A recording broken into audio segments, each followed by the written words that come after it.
Assalamualaikum warahmatullahi wabarakatuh. Kembali lagi di channel AA Endun bersama AA Endun.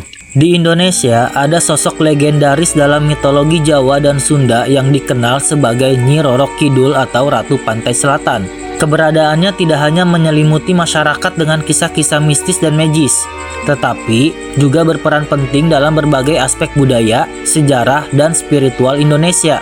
Bukan hanya itu, gambaran karakternya yang karismatik dan penuh teka-teki sering menjadi inspirasi dalam berbagai bentuk seni, dari tari hingga lukisan, bahkan terkait menjadi inspirasi hero dalam sebuah permainan game online. Sebenarnya, siapakah Nyi Roro Kidul itu? Dari mana pertama kali cerita ini berasal? Apakah dia benar-benar ada? Apakah dia benar-benar berkuasa di pantai selatan? Dan apakah dia bisa berbahaya bagi manusia? Pada video ini, AA Endun akan coba membahas itu semua, terutama dari sudut pandang kajian ilmiah. Tapi sebelumnya, jangan lupa like, comment, subscribe dulu videonya supaya AA Endun makin semangat buat kontennya. Yuk kita bahas. Banyak pertanyaan dari mana asal-usul dan kapan mitologi Nyi Roro Kidul ini berasal dan dimulai. Dari penelitian antropologi dan kultur masyarakat Jawa dan Sunda yang dilakukan oleh para peneliti, penemuannya mengarahkan bahwa legenda Ratu Laut Selatan ini kemungkinan berasal dari kepercayaan animistik prasejarah. Jadi, diperkirakan cerita ini sudah ada dari sebelum Masehi. Munculnya cerita ini diperkirakan karena ombak yang sangat ganas di pantai selatan Jawa. Lalu juga jika kita tarik ke arah selatan, itu adalah laut lepas Samudra Hindia yang tidak ada daratan lagi, langsung mentok ke kutub selatan. Jadi jika ada yang tenggelam di sana atau terbawa arus di sana, kemungkinan besar orang itu tidak akan muncul lagi di daratan Jawa. Dengan pengetahuan masyarakat yang belum seperti sekarang, kemungkinan hal itu membangkitkan rasa hormat serta takut terhadap kekuatan alam yang kemudian dianggap sebagai alam spiritual para dewata atau makhluk spiritual lainnya yang menghuni lautan selatan dan dipimpin oleh ratu mereka, sesosok dewi yang kemudian diidentifikasi sebagai Ratu Pantai Selatan atau Nyi Roro Kidul. Jadi di sana itu muncul pernyataan, wah orang itu dibawa atau diculik oleh Ratu Pantai Selatan. Sedangkan untuk cerita ini pertama kali muncul berdasarkan hasil penemuan peneliti. Ada cerita rakyat serupa yang berkembang berasal dari masa kerajaan Sunda Pajajaran di abad ke-15. Cerita ini jauh lebih tua dibandingkan cerita yang serupa yang muncul di Jawa pada masa Mataram Islam di abad ke-18. Jadi, diperkirakan cerita ini berkembang awalnya atau berasal dari wilayah Sunda, tepatnya di sekitar Sukabumi. Salah satu cerita rakyat yang berkembang di Sunda ini menceritakan tentang tokoh Dewi Kandita, seorang putri cantik dari kerajaan Sunda Pajajaran. Karena kecantikannya, bahkan dia dijuluki sebagai Dewi Matahari. Meskipun memiliki putri cantik, namun raja bersedih karena tidak memiliki putra sebagai penerusnya, sehingga ia menikah kembali yang akhirnya memiliki seorang putra.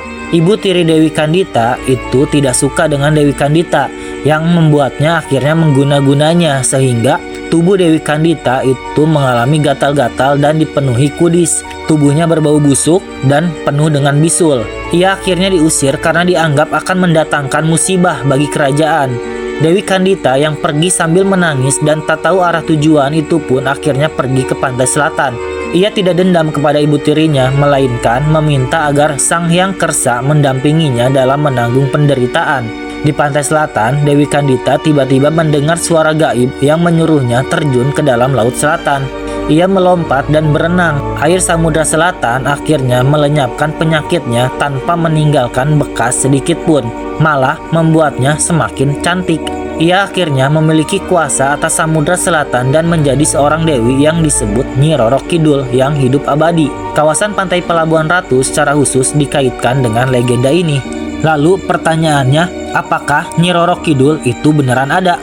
Jawabannya, dalam konteks ilmiah dan sejarah, tidak ada. Berdasarkan buku Kanjeng Ratu Kidul dalam Perspektif Islam Jawa, karangan Muhammad Solihin, dijelaskan munculnya mitos ini adalah bagian dari strategi Ki Juru Martani atau Kiai Adipati Mandaraka, seorang penasihat politik kerajaan untuk melegitimasikan kekuasaan dari Raja pertama Mataram Islam, Raden Danang Sutawijaya atau yang dikenal Panembahan Senopati. Jadi, masyarakat Jawa pada masa itu masih memiliki pemikiran kita itu semua sama. tapi kita itu memiliki pemimpin atau seorang raja yang memimpin kita. Nah, seorang raja itu pastilah darahnya berbeda dengan kita. Pastilah dia itu adalah seorang dewa atau keturunan dewa. Darahnya itu berbeda dengan manusia atau rakyat biasa seperti kita. Darah kita merah, sedangkan mereka memiliki darah biru. Sebagai adipati, sang penasehat merasa bahwa Panembahan Senopati tidak akan mendapatkan pengakuan yang layak sebagai raja. Maka, dengan kekhawatiran itu, dibuatlah mitos bahwa sebelum mendirikan kerajaan Mataram, Panembahan Senopati sudah mendapat izin dari penguasa lautan Sang Ratu Selatan dan menikah dengannya. Dan juga Panembahan Senopati sudah mendapat restu dari Eyang Sapu Jagad, sang penjaga Merapi atau penguasa daratan. Serta mereka itu sudah teken kontrak katanya. Kontraknya itu sampai Sutawijaya meninggal pun Mataram akan dilindungi oleh dua kekuatan besar itu, kekuatan lautan dan kekuatan daratan. Makanya kalau misalkan teman-teman lihat peta Keraton Yogyakarta itu tepat berada di tengah-tengah atau pada satu garis lurus antara pantai selatan dan Gunung Merapi. Nah, dari sinilah kemungkinan awal mula muncul ritual-ritual di pantai selatan. Yang awalnya Nyi Roro Kidul ini atau Ratu Pantai Selatan ini hanya cerita rakyat biasa. Namun dengan adanya isu tadi atau mitos tadi, akhirnya berubah menjadi sesuatu yang disakralkan. Lalu, apakah Nyi Roro Kidul ini dapat membuat celaka kita? Banyak mitos-mitos terkait Nyi Roro Kidul ini dapat mencelakakan manusia, terutama di sekitar Laut Jawa atau di pantai selatan. Yang paling terkenal itu adalah jangan pakai baju hijau ke pantai selatan karena nanti akan diambil oleh Nyi Roro Kidul untuk menjadi pelayan di istana gaibnya. Lalu ada juga mitos di pantai Jawa terkait banyaknya orang hilang saat sedang berenang di sana, yang membuat masyarakat yakin itu karena ulah Nyi Roro Kidul. Jawabannya adalah cerita rakyat itu, baik dia mitologi, legenda, atau yang lainnya, dibuat pasti ada maksudnya. Yang pertama kali harus kita lakukan adalah menghargainya. Nah, untuk penjelasan ilmiahnya, kenapa kita dilarang menggunakan baju hijau? Karena pada dasarnya, sebenarnya dalam ilmu pengetahuan, air laut memang tampak berwarna biru. Tetapi, dasar laut yang terdiri atas karang, rumput laut, hingga pasir yang terkena sinar matahari akan membuat air laut berubah terlihat keruh hingga berwarna kehijauan. Warna pantai laut selatan berbeda dengan warna laut lainnya yang kebanyakan berwarna biru bersih. Pantai selatan itu didominasi oleh ombak laut yang sangat tinggi serta besar dengan didominasi oleh warna hijau. Maka ketika ada pengunjung yang terseret ombak serta menggunakan pakaian hijau, hal ini tentu akan menyulitkan tim penyelamat untuk menyelamatkannya. Karena warna hijau itu warnanya nyaru dengan warna air di pantai selatan. Sedangkan terkait banyaknya orang hilang di pantai Jawa, dalam sains dapat dijelaskan itu merupakan fenomena rip current atau arus pecah. Arus pecah ini sangat mematikan. Arus yang mematikan ini dapat ditemukan di laut dengan ombak besar seperti di pantai selatan Jawa. Arus pecah dapat terjadi akibat dua gelombang atau lebih yang bertemu serta menerjang bibir pantai. Melansir jurnal Oceanografi pada 2015 yang diterbitkan oleh Universitas Diponegoro, rip current bergerak dari pantai menuju laut dan dapat terjadi setiap hari dengan kondisi bervariasi, mulai dari kecil hingga paling berbahaya. Rip current dalam kondisi paling bahaya dapat menyeret orang ke tengah laut.